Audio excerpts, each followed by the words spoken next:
क्या नाम हो अभी आपका? मन्नू पासवान। पासवान जी हैं आप तो चिराग जी के आदमी होंगे। बिल्कुल नहीं, कहे मैं भैया? तेजस्वी प्रसाद लालू प्रसाद यादव का आदमी हूँ शुरू से। जी। तो हेलीकॉप्टर में नहीं जाइएगा? हेलीकॉप्टर में जाने का सवाल ही नहीं है। समस्तीपुर लोकसभा क्षेत्र में असली दलित बनाम नकली दलित है। ये शांभवी चौधरी जिसकी मां ब्राह्मणी है, जिसने भूमिहार से शादी कर लिया है, वो दलित होने का सवाल ही पैदा नहीं होता है। और यहाँ जो हमारा कैंडिडेट सन्नी हजारी जो कांग्रेस इंडिया गठबंधन के कैंडिडेट हैं, इनके दादा स्वर्गीय राम सेवक हजारी वो पासवान हैं। इनके पिताजी श्री महेश्वर हजारी वो पासवान हैं। सन्नी हजारी स्वयं पासवान हैं।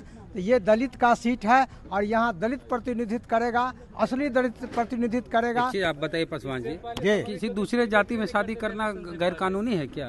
तो गैर कानूनी नहीं है। हाँ। लेकिन यह जो दलित का सीट है, हाँ। बाबा साहब अम्बेडकर ने जो आरक्षण का प्रतिनिधित्व में आरक्षण का प्रावधान किया था, किसी गैर दलित के लिए नहीं किया था, दलित के लिए किया था, ताकि दलित समाज यहाँ से प्रतिनिधित्व करे और अपने समाज के लिए हक अधिकार के लिए सदन में सड़क से लेकर सदन तक लड़ाई लड़ सके। तो दलित ही ना हुई? बिल्कुल नहीं, उसकी माँ ब्राह्मणी है, इसने भूमिहार दिक्कत का कौन? ये हमारा रियल एक चीज बताते हैं, हमारे समाज में हमारा रियल प्रतिनिधित्व कभी नहीं हो सकती। अगर ये बात होती तो बाबा साहब अम्बेडकर संविधान में प्रतिनिधित्व के लिए MP MLA के आरक्षण का प्रावधान नहीं करते। बिल्कुल नहीं, हमारे दलित समाज का अधिकार छीनने के लिए कि किसी दलित परिवार बिल्कुल दलित परिवार से होना चाहिए। अशोक चौधरी भी बोले हैं कि शांभवी के चुनाव लड़ने का फैसला उनके ससुराल वाले का है। बिल्कुल तो ससुराल वाले तो दलित है नहीं। बिल्कुल, लोग ब्राह्मण हैं, भूमिहार हैं। सभी लोग जानते हैं कि वो महावीर ट्रस्ट के मालिक हैं, हनुमान मंदिर वही चलाते हैं, पूरे बिहार में वो कम्युनलाइज करते हैं। ऐसे व्यक्ति को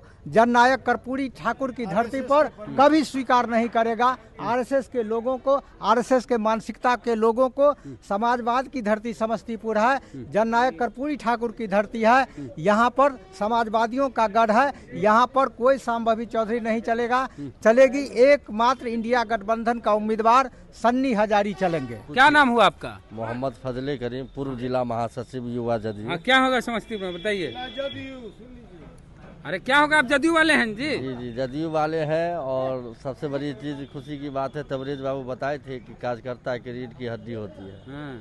यही चिराग पासवान 2020 के विधानसभा चुनाव में माननीय नीतीश कुमार जी के लिए क्या क्या किए, पूरे 243 सीट पे। बुलंद होकर बोलिए, इतना ठंडा ठंडा बोले। अरे बिहार विधानसभा चुनाव में चिराग पासवान जदयू को डैमेज किए। आप जदयू वाले हैं और ललन सिंह बोले कि चिराग मॉडल की वजह से जदयू कमजोर हुआ। अब हमारी जिम्मेदारी है, वो जो चिराग पासवान माननीय नीतीश कुमार जी के खिलाफ बगावत किए थे, उसी तरह जितने भी जदयू के बूथ अध्यक्ष, पंचायत अध्यक्ष, प्रखंड अध्यक्ष का कर्तव्य बनता है कि ये जो लोजपा से शांभवी चौधरी जी को टिकट मिला है, उसके विरोध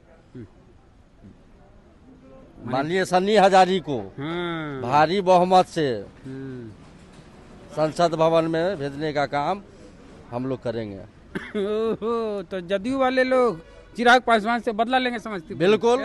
2020 विधानसभा में उन्होंने क्या किया माननीय नीतीश कुमार जी के लिए? हाँ, अरे क्या किया बोलें जी? पूरा 243 विधानसभा में उसने अपना उम्मीदवार खड़ा किया। जहाँ जदयू था वहाँ। हाँ। जी बिल्कुल बिल्कुल। हाँ। जी जहाँ जदयू के कैंडिडेट थे। और सबसे दिक्कत माननीय नीतीश कुमार को ही डैमेज करने में चिराग तीसरे, हाँ, उन्हीं का देन है, चिराग पासवान का ही देन है। अब हम लोग के जदयू कार्यकर्ता का एक कर्तव्य बनता है एकजुट होके माननीय बदला। चलिए तो बदला लेंगे जदयू कार्यकर्ता। सबसे बात की आपकी क्या प्रतिक्रिया कमेंट बॉक्स में दे कि समस्तीपुर में क्या होगा। जय भीम, जय भारत।